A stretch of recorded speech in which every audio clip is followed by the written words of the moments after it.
하나님의 말씀 민수기 24장입니다. 민수기 24장 말씀 같이 보시겠습니다. 구약성경 238페이지 민수기 4장 17절부터 19절까지 말씀입니다. 찾으셨으면 우리 같이 합독하십니다. 17절부터 19절입니다. 내가 그를 보아도 이때의 일이 아니며 내가 그를 바라보아도 가까운 일이 아니로다. 한 별이 야곱에게서 나오며 한 규가 이스라엘에게서 일어나서 모압을 이쪽에서 저쪽까지 쳐서 무찌르고 또 셋의 자식들을 다 멸하리로다.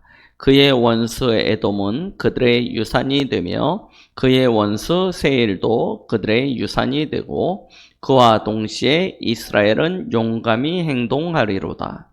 주권자가 야곱에게서 나서 남은 자들을 그 성읍에서 멸절하리로다 하고. 아멘.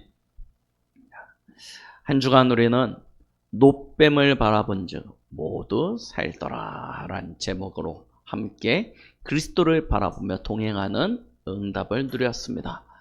우리가 그리스도를 바라보며 동행하는 한 주간 모든 것이 은혜요 응답이요 우리는 그 가운데 행복을 누리셨을 줄 믿습니다. 그 행복을 가지고 오늘 이 자리에 저희가 함께 모였습니다. 여러분들이 가지고 있는 복음 얼마나 위대하고 놀라운지요. 우리가 말씀을 확인해 보면 확인해 볼수록 복음이 참 좋은 거구나. 복음이 어마어마한 하나님의 축복이고 능력이구나 라는 것들을 확인할 수 있게 되는 것 같습니다. 우리는 복음 하면 어떤 것을 복음이라고 이야기합니까? 복음 한자 그대로 풀면 복된 소식이죠. 복된 소식. 자, 이 복된 소식이 무엇입니까? 예수님이 저 베들레헴 말구 위에 태어나셨을 때 아무도 예수님의 탄생을 알지 못하였던 그때 저 들에 누워있던 목자들에게 천사가 나타나서 이야기합니다. 온 백성에게 미칠 큰 기쁨의 좋은 소식을 너에게 전하노라. 그 큰 기쁨의 좋은 소식, 굿뉴스 무엇이었습니까? 오늘날 다윗의 동네 너희를 위하여 구주가 나셨다 라고 말씀하셨습니다. 곧 예수 그리스도, 그가 기쁜 소식이요 좋은 소식인 줄 압니다. 우리는 성경을 볼 때 계속해서 그리스도라는 이 주제를 지금 말씀을 통해서 확인하고 있습니다. 그래서 어떻게 들으면 성경의 많은 본문을 이야기하는 것 같지만 키는 계속 예수가 그리스도다 이 이야기를 2부 예배 때 계속하고 있죠. 여러분들이 올 한 해 진짜 완전히요 여러분의 평생의 발판을 올해 구축하시기 바랍니다. 진짜 여러분들의 신앙이 반석에 굳게 서시는 거예요. 반석이 누구냐? 곧 예수 그리스도. 이 그리스도의 언약 위에 굳게 서서 평생 흔들리지 않고 나아갈 수 있는 그런 축복을 누리시길 바랍니다. 자, 예수 그리스도 도대체 누구십니까?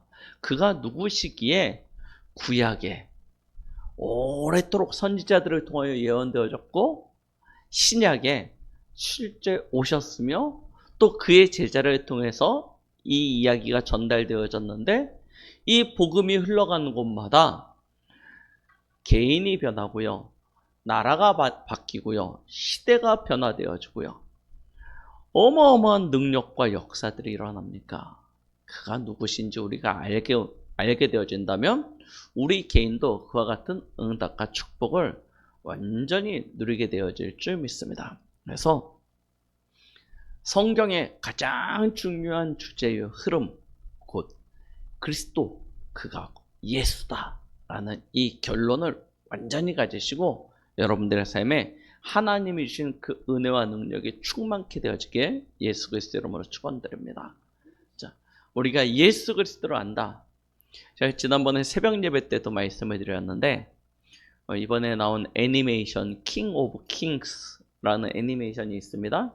왕 중의 왕입니다. 예수 그리스도에 관한 이야기를 애니메이션으로 우리나라에서 만들었는데 거기에 나오는 남자 주인공이 있어요. 꼬마 남자아이.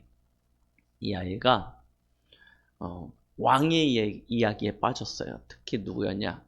아더왕 이야기에 푹 빠져가지고 맨날 칼싸움하고 돌아다니면서 용을 무찌르니 괴물을 무찌르니 막 그러고 있었던 거예요. 근데 이 아이가 아빠를 통해서 예수님 이야기를 들었습니다. 왕 중의 왕인 예수 그리스도에 관한 이 이야기를 들었는데 이 아이가 그 어린아이가 예수 그리스도를 발견하는 그 순간 그렇게 존경하고 따라하기를 원했던 아더왕을 버려요. 그리고 예수님을 증거하기 시작합니다. 자고 있는 형제들을 쫓아가가지고 내가 왕 중의 왕에 대한 이야기를 들었어 하면서 형제들한테 예수님 이야기를 하는데요. 그런 작은 아이도 실제 예수가 그리스도로 발견되어지면 바뀝니다. 오늘 여러분들에게 그와 같은 은혜가 있기를 바랍니다. 예수 그리스도 그 은혜가 그 능력이 얼마나 크냐 하면 오늘 이스라엘이 가나안 땅을 행진하지 않습니다. 가나안 땅을 향해서 걸어가는 그 길에 누굴 만나냐면 모압 땅을 지나가게 되어질 상황이 되어졌습니다. 자, 민수기 22장부터 이 이제 모압 땅을 지나가야 될 이야기가 기록되어져 있는데요. 민수기 21장에 불신앙하고 거기서 이제 살아나고 난 다음에 아모리 족속과의 전쟁에서 크게 승리합니다. 크게 승리하니까 이 모압 땅, 이 모압의 왕 발락이요 두려움에 빠진 것입니다. 아무리 해도 하나님의 이 백성, 하나님의 군대를 이길 자신이 없어요. 그래서 방법을 찾습니다. 야, 어떻게 하면 저들의 저 능력을, 저들의 힘을 꺾을 수 있을까? 확 찾다가 아주 유능한 예언자이자 선지자의 발람을 알게 되어진 것입니다. 그 발람을 청빙을 해요. 발람을 청빙해서 뭐라고 청빙을 하냐면 와서 저 이스라엘 백성을 저주하라는 거예요. 당신이 저주하면 그 저주가 저들에게 임해서 저들의 힘이 꺾일 거니까 와서 저들을 저주해 주십시오. 근데 이 선지자였던 발람이 아무리 기도해보고 아무리 해봐도 이것이 하나님의 뜻에 맞지 않아요. 거부합니다. 나는 할 수 없다.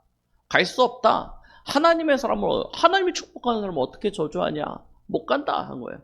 그랬더니 이 발락이 길이 여기밖에 없으니까 삼고초려합니다. 쉽게 이야기하면 더 높은 신하를 보내서 더 많은 예물을 가지고 가서 계속 청빙을 합니다. 하나님이요 발람이 기도하는데 가라고 하세요. 가라. 그래가지고 발람이 하나님이 가라고 하니까 이제 가서 저주해도 되나 보다. 이제 가서 해도 되나 보다 하고 그냥 가는데 갑자기요 나귀가 길에서 안 가고 버티는 거예요. 가야 되는데 나귀가 안 가고 버텨요. 그래서 나귀를 때립니다. 발로 차고 걷어차고 막 해가면서 이 자식이 왜 안 가냐고 막 그럽니다. 근데 끝까지 안 가요. 그러다가 갑자기 나귀가 입을 열어서 말을 하기 시작합니다. 나귀가 말을 한다는 게 가능합니까? 불가능하죠.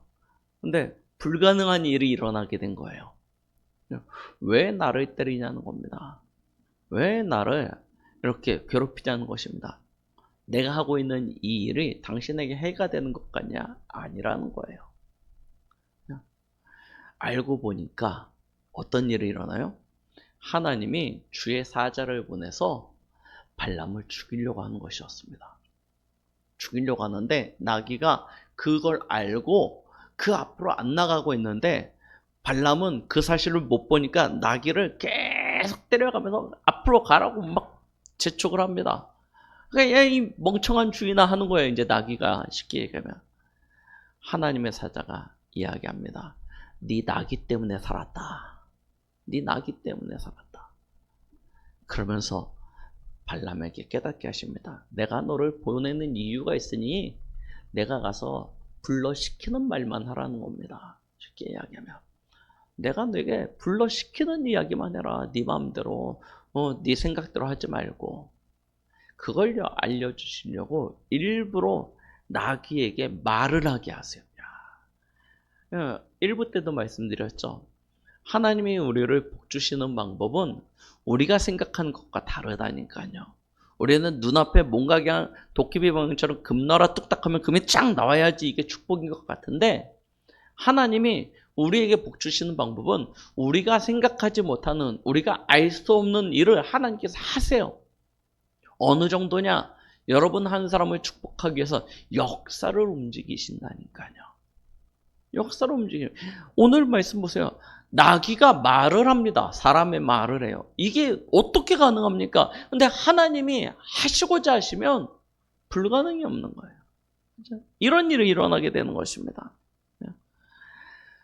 나귀의 이 사건을 통하여 발람이 깨닫고 모압 왕 발락 앞에 서게 되어지는 거예요.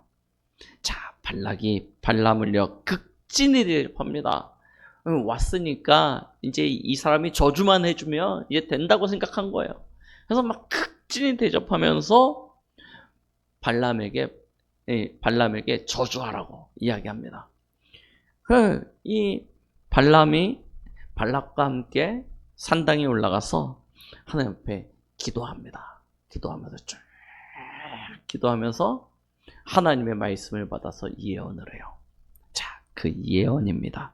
총 4번의 예언이 나오는데요. 첫 번째 23장 7절 말씀을 보니까 이렇게 얘기하고 있죠. 발람이 예언을 전하여 말하되 발락이 나를 아람에서 모압 왕이 동쪽 산에서 데려다가 이르기를 와서 나를 위하여 야곱을 저주하라. 와서 이스라엘을 꾸짖으라 하도다. 이게 팩트예요. 그런데 발람이 뭐라고 이야기하냐면 하나님이 저주하지 않으신 자를 내가 어찌 저주하며 여호와께서 꾸짖지 아니하는 자를 내가 어찌 꾸짖겠냐. 내가 바위 위에 서서 그들을 보며 작은 산에서 그들을 바라보니 이 백성은 홀로 설 것이라. 그를 여러 민족 중에 하나로 여기지 마라. 야곱의 티끌을 누가 세겠으며 이스라엘의 4분의 1을 누가 능히 세겠냐. 나는 의인의 죽음을 죽기 원하며 나의 종말이 그와 같기를 바라도다 라고 하면서 이스라엘을 축복해버려요. 이스라엘 축복해요. 그러니까 발락 왕이 당황스럽잖아요. 분명히 저주하라고 데리고 왔는데 이렇게 축복을 해버리니까 너무 당황해가지고요. 왜 그러냐. 제발 좀 저주를 좀 해달라 하면서 두 번째 또 제사를 지내게 하는 거예요. 그러면서 저주해달라라고 또 이야기합니다. 두 번째 이제 또 예언을 하는 거예요. 18절부터 보니까 발락이여 일어나 들을지어다. 십볼의 아들이여 내게 자세히 들으라. 하나님은 사람이 아니시니 거짓말을 하지 않으시고. 여러분, 하나님 뭘 안 하신다고요? 거짓말을 하지 않으시고 인생이 아니시니 뭐가 없대요? 후회가 없으시도다. 하나님은 거짓말을 하지 않아요. 그 뜻에 후회가 없으시대요. 어찌 그 말씀하신 바를 행하지 아니하시며 하신 말씀을 실행하지 않으시랴. 여러분들에게 하신 하나님의 말씀, 여러분들에게 선포되어진 하나님의 언약 반드시 성취되어질 줄 믿으시기 바랍니다. 하나님은 거짓하지 않으신다니까요. 하나님은 후회하지 않으십니다. 내가 축복할 것을 받았으니 그가 주신 복을 내가 돌이키지 않으리라. 야곱의 허물을 보지 않으시며 이스라엘의 반역을 보지 아니하시는도다. 여호와 그들의 하나님이 그들과 함께 계시니 왕을 부르는 소리가 그 중에 있도다. 하나님이 그들을 애굽에서 인도하여 내셨으니 그의 힘이 들소와 같도다. 야곱을 해할 점술이 없고 이스라엘을 해할 복술이 없도다. 여러분들을 저주할 것이 아무것도 없습니다. 그렇죠? 두려워하지 마시오. 점술, 복술, 대단한 귀신이 들려서 뭐 한다 하더라도 여러분들에게 주시는 하나님의 축복을 막을 자가 없어요. 그렇죠? 이때 야곱과 이스라엘에 관하여 노하였 텐데 하나님께서 행하신 일이 어찌 그리 크냐 하리로다. 그렇죠? 하나님이 행하신 일이 어찌 그리 크냐. 이 백성이 암사자같이 일어나고 숫사자같이 일어나서 움킨 것을 먹으며 죽인 피를 마시기 전에는 눕지 아니하리로다. 이스라엘의 힘이 들소와 같고요. 암사자와 숫사자같이 일어나서 움킨 것을 삼키고 그 피를 마시기까지는 눕지 아니하게 될 것이다. 이게 하나님의 백성 이스라엘에게 주신 축복입니다. 이제 여러분들을 저주할 자가 없어요.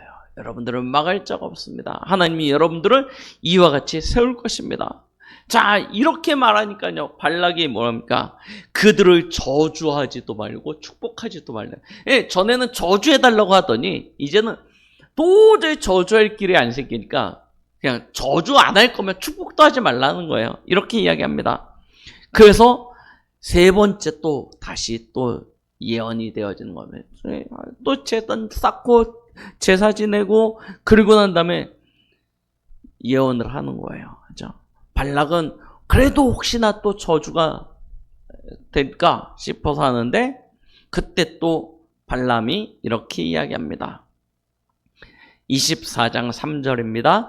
부올의 아들 발람이 말하며 눈을 감았던 자가 말하며 하나님의 말씀을 듣는 자 전능자의 환상을 보는 자 엎드려서 눈을 뜬 자가 말하기를. 다 누구 얘기냐면 발람 이야기하는 것입니다. 발람이 이제 하나님 앞에 이렇게 말씀받았다라는 거예요. 그래서 5절부터 얘기합니다. 야곱이여 내 장막들이 이스라엘이여 내 거처들이 어찌 그리 아름다운고. 그 벌어짐이 골짜기 같고 강가의 동산 같으며 여호와께서 심으신 침향목들 같고 물가의 백향목들 같도다. 그 물통에서는 물이 넘치겠고 그 씨는 많은 물가에 있으리로다. 그의 왕이 아각보다 높으니 그의 나라가 흥하리로다. 하나님이 그를 애굽에서 인도하여 내셨으니 그 힘이 들소와 같도다. 그의 적국을 삼키고 그들의 뼈를 깎으며 화살로 쏘아 꿰뚫이리로다. 꿇어앉고 누움이 숫사자와 같고 암사자와 같으니 일으킬 자가 누구랴? 너를 축복하는 자마다 복을 받을 것이요 너를 저주하는 자마다 저주를 받을지로다. 아멘. 자, 보세요. 하나님이 이스라엘을 복주시잖아요. 복주시겠다 약속하시는 거예요. 내 장막들이 내 거처들이 이렇게 아름답게 될 것이다. 그죠? 너는 칠향목 같고 백향목과 같을 것이고 그 물통에는 물이 넘치겠고 그 씨는 많은 물가에 있어서 번성하게 되어질 것이고 그의 왕은 아각보다 높으니 모압과 암몬과 아모리 족속 그 어떤 세상의 왕들보다 훨씬 더 높아져서 흥하게 될 것이다 라고 말씀하시던 거예요. 그 하시는 얘기예요. 너를 축복하는 자는 내가 복을 내리고 너를 저주하는 자는 내가 저주할 것이다. 보십시오. 10절에 보니까 발락이 발람에게 노하여 손뼉을 치며 말하여 내가 그대를 부른 것이 내 원수를 저주하라 하였거늘 그대가 이같이 3번이나 그들을 축복하였다는 것입니다. 그래서 여호와께서 그들을 막아 존귀하지 못하게 하셨도다 라고 이야기하시면서 이야기하는 거예요. 마지막 이제 네 번째 예언에 대하여 이야기하는데요. 이때 이스라엘이 받을 축복, 그의 나라에 관하여 다른 이야기를 합니다. 뭐라고 이야기하십니까? 내가 본 이 모든 것이 성취되어지는 때가 있다는 것입니다. 그때가 언제냐? 17절을 보니까 오늘 저희가 본 본문이죠. 내가 그를 보아도 이때의 일이 아니며 내가 그를 바라보아도 가까운 일이 아니로다. 지금의 일이 아니라는 거예요. 우리는 하나님이 예언했으니까 당장 성취되어질 것이라고 생각을 했는데 이때의 일이 아니 가까운 때의 일이 아니라 그럼 도대체 어느 때입니까? 라고 보니까 한 별이 야곱에게서 나오며 한 규가 이스라엘에게서 나와서 그때라는 거예요. 한 별, 한 규가 야곱과 이스라엘. 그럼 한 별이 누굽니까? 한 규가 누구입니까? 바로 장차 오실 예수 그리스도를 이야기하는 것입니다. 예수 그리스도를 성경에서는 별로 비유를 해요. 특히 계시록에서는 이 예수 그리스도를 별로 비유하며 나타내고 있습니다. 또 규, 우리 어디서 많이 들어봤죠? 규 어디죠? 히브리서에. 그죠? 하나님 보좌의 우편에 앉으신 예수 그리스도의 손에 규가 있죠. 그의 머리에는 영화로운 관이 씌워져 있고요. 그가 하나님의 보좌 우편에 앉으셔서 만왕의 왕으로 만유의 주로 다스리고 통치하고 계시죠.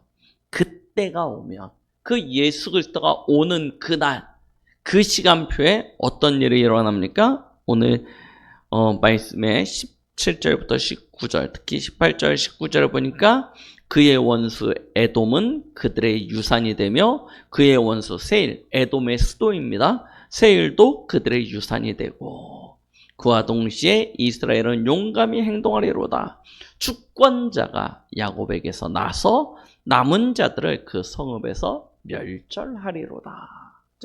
이 에돔, 이 모압의 남은 자들을 다 멸하겠다는 거예요. 언제? 주권자가 그들에게서 나오는 그때.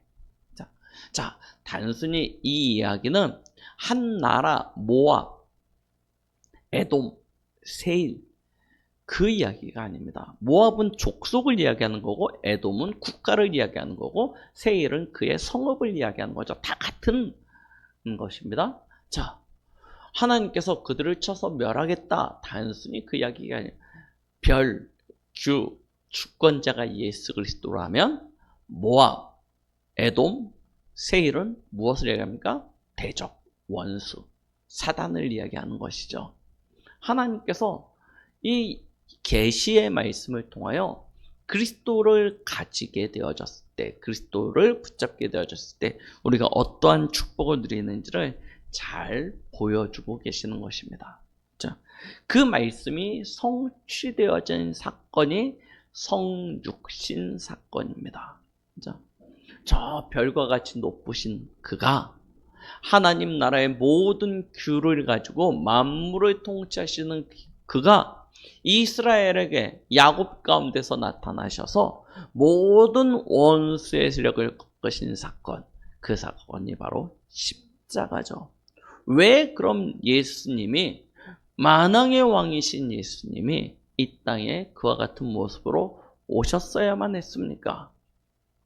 자, 우리는 여기서 예수 그리스도의 십자가의 의미를 다시 한번 깊게 생각해 볼 수 있습니다.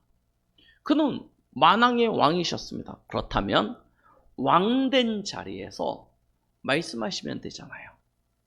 그렇죠? 말씀하시면 끝나는 것 아닙니까?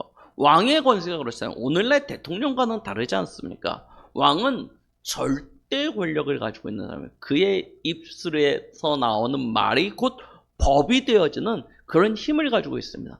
그러면 그가 저 높은 보좌에 앉으셔서 우리를 사랑하니까 그냥 선포하시면 되잖아요. 내가 너희를 사하겠노라 해버리면 끝나는 것 아닙니까? 그러셨어도 되는데 왜 그 왕 중에 왕 되신 그가 이 땅에 오셔서 십자가에 죽으셨어야만 했습니까? 우리는 거기에 대한 의미를 깊이 생각해 볼 필요가 있다니까요.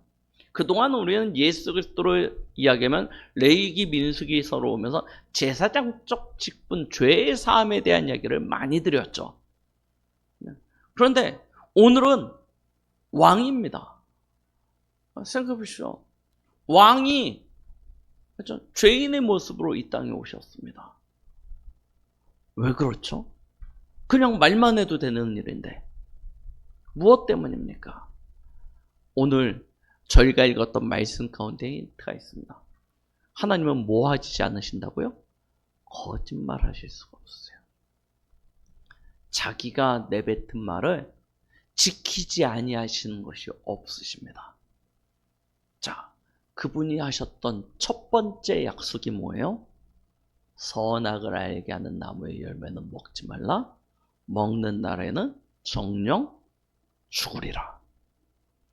이게 하나님이 아담과 하와 온 인류와 맺은 첫 번째 계명입니다. 하나님은 그 약속을 하나님의 입술로 내뱉으셨기 때문에, 선포하셨기 때문에 그 말씀을 반드시 지키셔야 돼요. 그게 하나님의 의라니까요. 그렇죠? 뭐가 없으세요? 후회가 없으십니다. 후회가 없으세요. 내가 왜 하필이면 선악과를 만들어 놓고, 내가 하필이면 그런 얘기를 해가지고 아담과 하와와 그의 후손들이 다 이렇게 멸망하게 됐구나. 하나님이 후회하시고, 내가 잘못했으니까 내가 그냥 이 법 뒤집어 엎어가지고 안 해! 이게 아니고요. 하나님은요, 자신이 정하신 법을 그대로 성취하시는 거예요. 하나님의 의대로. 그래서 뭐가 돼요? 죽음이 들어온 것입니다. 죽음의 권세를 가지고 사단이 모든 사람들에게 왕노릇하고 있죠. 이 세상 신이 되어졌습니다. 그래서 공중권세를 가지고 세상 풍조를 만들어서 모든 사람들을 멸망으로 끌어가고 있는 것입니다. 자, 하나님의 공의대로 진행되어지는 일이에요. 자, 그러면 하나님의 공의가 그렇다면 우리는 도대체 어디서 구원에 대한 소망을 얻을 수 있습니까? 그래서 하나님이 하나님의 사랑을 베푸신 것입니다. 그 사랑의 약속이 무엇이었습니까? 범죄한 아담과 하와를 찾아오셔서 주신 구원에 대한 약속입니다. 그 구원에 대한 약속이 뭐예요? 왕이신 그가 이 땅에 오셔서 뱀의 머리를 깨트리겠다는 거예요. 왜? 사단의 권세를 이길 수 있는 능력이 왕 대신 그에게만 있기 때문에. 그래서 왕 대신 네가 이 땅에 와서 마귀를 멸하겠다. 이게 창세기 3장 15절에 구원에 대한 약속이었습니다. 하나님이요, 그의 권세를 가지고 억눌린 자, 갇힌 자, 묶인 자, 사로잡힌 자를 해방을 시키겠다고 약속하시는 거예요. 어떻게? 왕적 권세를 가지고 마귀를 멸하겠다는 것입니다. 그 약속대로 사람은 아무리 운동을 하고 아무리 실력을 닦아도 마귀를 절대 이길 수가 없습니다. 그래서 마귀를 이길 능력 가지신 그가 이 땅에 오신 거예요. 또한 하나님의 약속이기에 반드시 성취되어져야 되는 것이죠. 하나님이 또 선포해놓고, 야, 아무리 생각해봐도 내가 예수를, 내 사랑하는 독자를 보내는 게 너무 후회되네. 손바닥을 뒤집어가지고, 야, 내가 아무리 생각해봐도 이게 급이 안 맞는다. 사단하고 내 아들 예수하고 어떻게 하겠냐. 내가 예수 말고 가브리엘 보낼게. 이렇게 안 하신다니까요. 하나님은요, 말씀하시는 바를 반드시 성취하시는 거예요. 그래서 여자의 후손으로, 남자의 후손으로 오면 아담이 지은 그 죄와 그 죄에 대한 책임을 다 전가받기에 여자의 후손으로 하나님께서 그의 아들 예수를 이 땅에 보내신 것입니다. 요한 1서 3장 8절, 하나님의 아들이 나타나신 것은 마귀의 일을 멸하려 하심이라. 이 축복을 주시고자 예수님이 이 땅에 그리스도로 오셔서 가장 낮은 자리에서 우리와 같이 똑같은 죄의 짐을 담당하시고 똑같은 인생의 무게를 견디시고 우리보다 더 저주 가운데 재앙 가운데 빠져서 십자가에 죽으시고 잠시 동안 죽음에 갇히셨던 것입니다. 그리고 사흘 만에 부활하심으로 말미암아 죽음과 지옥과 사단을 완전히 이기신 거예요. 이런 축복을 하나님께서 우리에게 허락하여 주신 것이죠. 그래서 디모데후서 1장 10절에 보니까 뭐라고 이야기하고 계십니까?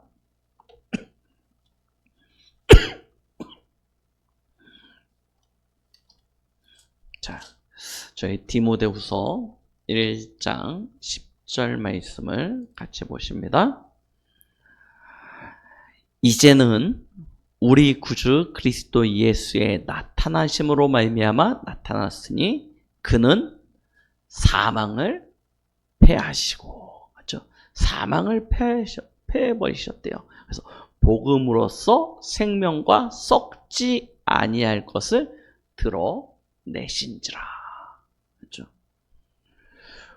예수 그리스도께서 마귀의 일을 멸하셨다. 단순히 마귀의 일이라는 것이 무엇이냐? 그냥 예수로 명하니 사단아 떠나가라! 이야기입니까? 그 수준이 아니고요. 뭐예요? 뭘 패하셨어요? 사망을 패하셨습니다. 그래서 죽은 자들의 첫 열매가 되셨죠. 그래서 우리도 또한 그와 같은 부활의 소망도 가지게 되어졌고 영원한 생명도 얻게 되어진 것입니다. 그렇죠? 왕 대신 그리스도를 통하여 우리에게 주어진 하나님의 최고의 축복이자 선물이라니까요. 그 선물을 받은 우리에게 하나님께서 또한 동일한 권세를 주셨는데 그 권세가 무엇입니까?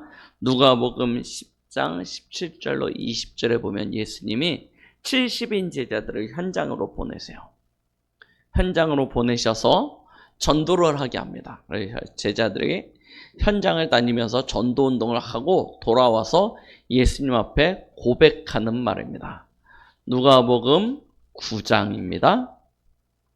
9장 17절부터 이렇게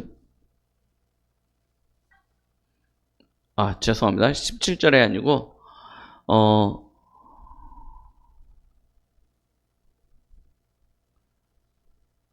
10장입니다. 10장 17절부터입니다. 10장 17절 제가 읽습니다. 70인이 기뻐하며 돌아와 이르되 주여 주의 이름이면 귀신들도 누구에게? 우리에게 항복하더이다. 주여 주의 이름이면 귀신들도 우리에게 항복하더이다. 보세요. 왕 대신 그리스도께서 이 땅에 오셔서 십자가에서 죽으심으로 말미암아 우리의 인생을 사로잡던 마귀의 일을 완전히 멸하시고 사망을 패하시고 하나님의 자녀가 되는 큰 축복과 권세를 허락하셨을 뿐만 아니라 거기에 더하여 귀신을 이길 수 있는 그와 같은 권세를 우리에게 또한 위임하여 주신 것이죠. 그래서 우리가 주의 이름으로 귀신에게 선포하면 귀신이 우리 앞에 항복하게 되어지는 그런 힘을 주신 것입니다. 그래서 왕 대신 그리스도가 이 땅에 오셨어야 된다니까요. 우리를 장악했던, 우리를 멸망시켰던, 우리를 영원한 지옥으로 끌고 가는 마귀를 완전히 멸하시고 그 마귀에게서 건진 바 되어진 저와 여러분들에게 영생의 축복, 생명의 참된 축복을 회복해 주시고 생명 얻은 우리에게 다시 마귀에게 속으면 안 되잖아요. 마귀에게 다시 우리의 인생을 빼앗기면 안 되잖아요. 그래서 귀신을 꺾을 수 있는 권세도 주신 것이죠. 그래서 누가복음 10장 19절에는 모든 원수의 능력을 제어할 권세를 우리에게 주셨다라고 말씀하고 계시는 것입니다. 자, 예수 그리스도, 왕 되신 그리스도, 만왕의 왕 되신 그리스도께서 이 땅에 오셔서 가장 낮은 자리에서 가장 비참한 죽음이었습니다. 당시의 십자가의 죽음이라는 것은 가장 극악무도한 죄인들만 당하는 형벌이었습니다. 근데 죄 없으신 예수님이 우리를 대신하여 그 죄를 담당하셨던 거예요. 그 죄를 담당하셔서 십자가에서 죽으심으로 말미암아 우리가 얻게 되어진 구원의 이 큰 축복, 또한 우리가 가지게 되어진 이 자녀됨의 큰 권세, 우리는 이걸요 이제 실제로 우리의 삶에서 날마다 회복하고 누려야 될 줄 믿습니다. 그렇죠? 이 권세는 내가 믿음이 좋고 어떤 대단한 경건 생활을 잘하고 내게 능력이 있어서 나타나는 것이 아닙니다. 하나님이 예수 그리스도를 믿는 자는 누구에게나 주신 권세예요. 이 권세는 내게서 주어진 것이 아니고 지금 보좌 우편에 앉으신 하나님 나라의 그 하나님의 영광의 보좌 우편에 앉으셔서 머리에는 관을 쓰시고 손에는 하나님 나라의 그 권세를 상징하신 주를 가지고 온 우주 만물을 다스리고 통치하시는 그리스도로부터 우리에게로 위임되어진 것입니다. 우리는 그것을 그리스도께서 받아가지고 사용하기만 하면 되는 것입니다. 그렇죠? 그럼 뭐가 필요하냐? 믿음만 있으면 됩니다. 그렇죠? 예수님께서 우리에게 이와 같은 권세를 주셨구나 라는 믿음만 가지면 돼요. 그러면 예수 그리스도의 이름을 부를 때 귀신이 무릎 꿇게 되어졌습니다. 항복하게 되어져 있습니다. 계시록 19장 16절, 디모데전서 6장 15절 말씀엔 뭐라고 얘기하냐면 지금도 예수님이 만왕의 왕이요 만유의 주로 계심을 우리에게 알리시고 계십니다. 그렇죠? 그의 나라는 영원합니다. 그의 권세는 영원합니다. 나라가 영원하고 권세가 영원하게 우리가 가지고 있는 이 능력도 영원한 것이 되어지는 것입니다. 속지 마십시오. 사단에게 속지 마세요. 내가 뭐가 잘 안 돼서 뭐가 좀 준비가 안 되고 훈련이 안 되고, 아니에요. 사실은 뭐가 없냐? 딱 한 가지예요. 확신, 믿음이 없는 것입니다. 믿음만 가지면 이 모든 것이 우리의 것이 되어집니다. 히브리서 1장 14절, 그 앞에 13절은 예수님이 그의 사역자인 천군과 천사를 동원하셔서 원수를 발등상되게 하시겠다 말씀하시면서 14절에는 뭐라고 이야기하십니까? 하나님의 후사를 그의 사역자들을 통해서 도우시겠다라고 또한 약속하고 계시죠. 이걸요 여러분들이 누리시는 것입니다. 그렇죠? 우리가 이 축복을 누리게 되어지면 에베소서 2장 22절 23절 이 힘을 현장에서 마음껏 누릴 수 있게 되어질 것입니다. 그렇죠? 만물은 그리스도께 복종하게 되어졌습니다. 왜? 그리스도는 만왕의 왕이요 만유의 주이십니다. 그 앞에 그 발 아래 모든 만물이 존재하고 있습니다. 왕이시기에 그 어느 것 하나도 그리스도의 그 왕적 권세에서 벗어날 수 있는 것이 아무것도 없습니다. 그런데 하나님께서는 그 예수 그리스도를 교회의 머리로 삼으셨습니다. 교회는 그의 몸이라고 하였죠. 자, 교회가 누구입니까? 우리가 모여있는 이 눈에 보이는 공간, 이곳이 교회, 우리 일반적으로 가장 작은 의미의 교회라고 이야기했던 이 공간적 의미를 가지고 우리는 교회라고 이야기합니다. 그러나 그것은 성경이 말하고 있는 교회와는 다른 의미를 가지고 있는 것입니다. 이 공간은 물론 교회입니다. 그러나 성경이 말하고 있는 근원적인 교회는 이런 장소적 개념이 아니에요. 누구냐? 구원받은 자. 구원받은 자. 우리가 곧 하나님의 교회입니다. 그래서 고린도전서 3장 16절 말씀, 너희가 하나님의 성전인 것과 하나님의 성령이 너희 안에 거하심을 알지 못하느냐. 구원받은 한 사람 한 사람이 교회이고, 그래서 성경은 교회의 원어적 의미를 이런 공간적인 것이 아니고 구원받은 자들이 모여있는 그 모임을 교회라고 이야기합니다. 교회라는 의미를 우리가 조금 정확히 살펴보실 필요가 있어요. 우리는 교회라고 얘기하면 이런 어떤 하나의 건물, 장소를 이야기하는데 그것이 아니라는 거예요. 생각해 보시면 이해가 되어질 것입니다. 초대교회 생각해 보십시오. 로마의 핍박으로 인해서 많은 어려움을 당했을 때 그들이 십자가를 세워놓고 교회당을 건축할 수 있었겠습니까? 아니요. 어디에 모여서 함께 정해진 시간, 정해진 장소에 어디로 모여서 함께 예배드리자 가능했겠습니까? 그럴 수가 없었어요. 자, 완전 비밀 조직으로 오늘은 이곳에서 내일은 저곳에서 예배를 드렸습니다. 그러다 보니까 교회라는 의미가 어떤 장소, 건물적인 의미가 아니었어요. 누구냐? 구원받은 한 사람 한 사람이 하나님의 교회였고 그들이 모이는 모임이 교회였던 것이었습니다. 자, 지금도 마찬가지입니다. 우리의 머리, 우리의 인생의 주인이 예수 그리스도입니다. 우리는 그의 몸된 교회입니다. 그렇다면 우리의 발 아래 무엇이 존재하는 거예요? 만물이 존재하게 되는 것입니다. 이 존재의 축복을 우리가 실제로 누리는 거예요. 여러분 속지 마시라니까요. 누구 때문에 내가 복을 받는다? 착각입니다. 내가 반대로 얘기하면 내가 누구 때문에 어렵고 곤란하고 힘들고 원망하고 핑계댄다. 그것도 잘못되어진 것입니다. 하나님은 여러분들의 인생의 주인 되어 주십니다. 그가 모든 만물의 왕이고 모든 주인들, 모든 왕들의 왕이 되어주고 계십니다. 그가 우리의 머리고 우리가 그의 몸이라면 생각해 보십시오. 제가 여기가 어떻게 되겠습니까? 분리되어졌다.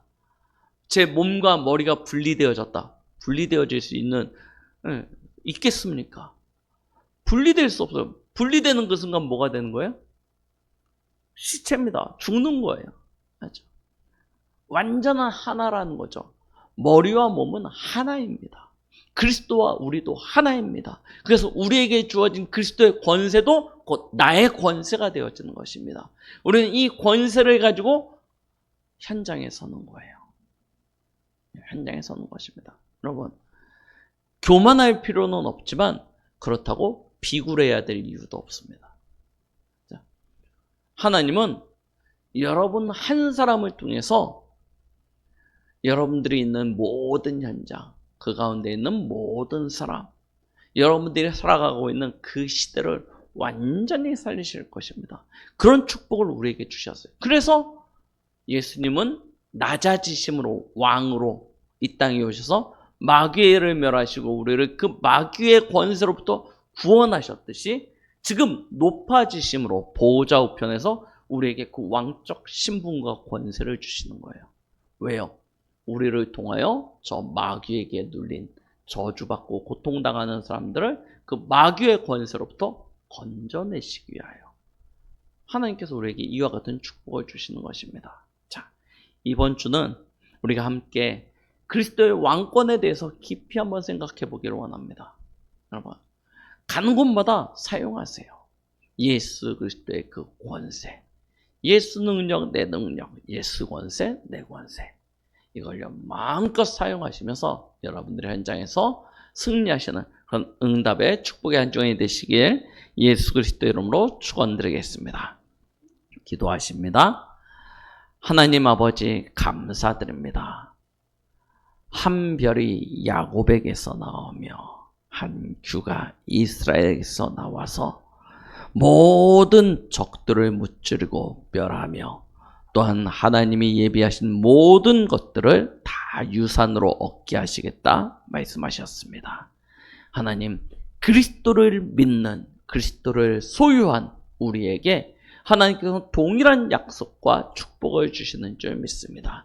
한 주간 우리의 현장에서 왕 되신 그리스도의 그 큰 능력과 권세를 온전히 누리며 현장에서 살리는 자로 정복하고 다스리고 통치하는 그런 응답의 한 주간 되도록 역사하여 주시옵소서.